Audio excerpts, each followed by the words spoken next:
Hi, my name is Akira. I'm here hanging out here in Atlanta, Georgia with Crescent Cymbals and having a great time. I was born and raised in California, in Palo Alto, California, actually. Went through the school system there, public school system, and somehow ended up at a place called Harvard University in the early 70s.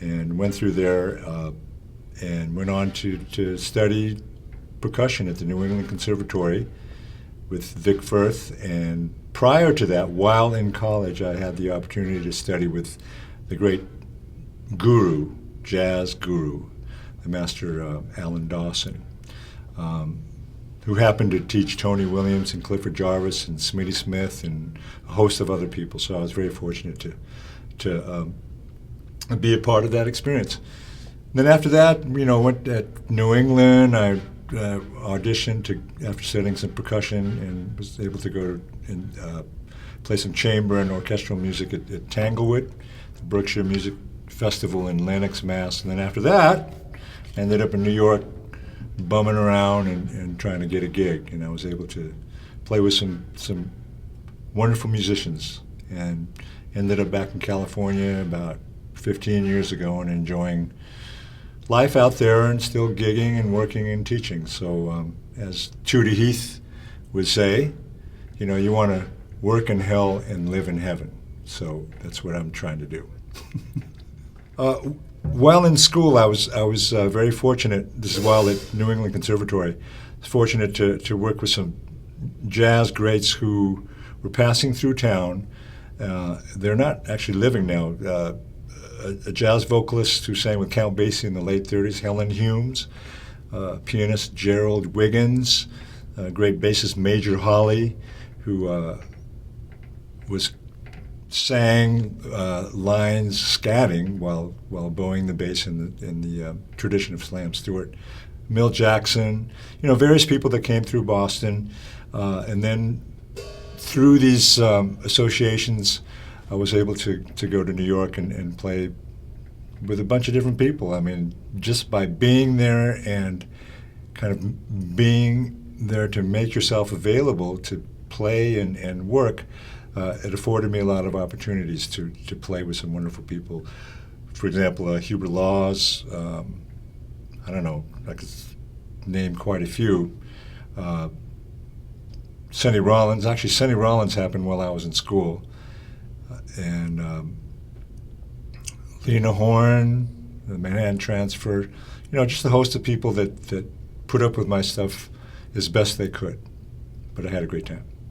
Having lived in New York for 20 years, towards the end of my stay there, I co-led a band with the bassist Rufus Reed. We had a band called Tana Reed for about 8 or 9 years, put out 3 or 4 CDs on a couple of different labels.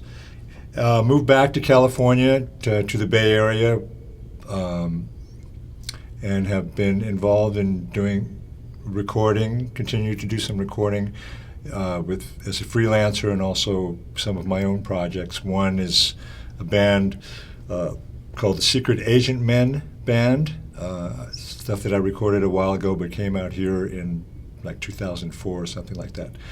And then another one with that same concept, recording the music from the films of James Bond, featuring a wonderful vocalist by the name of Annie Selleck from Nashville. The most recent one is a project of a group of Japanese and Japanese American musicians playing Japanese folk and pop melodies with a jazz twist. So we're having a good time with that.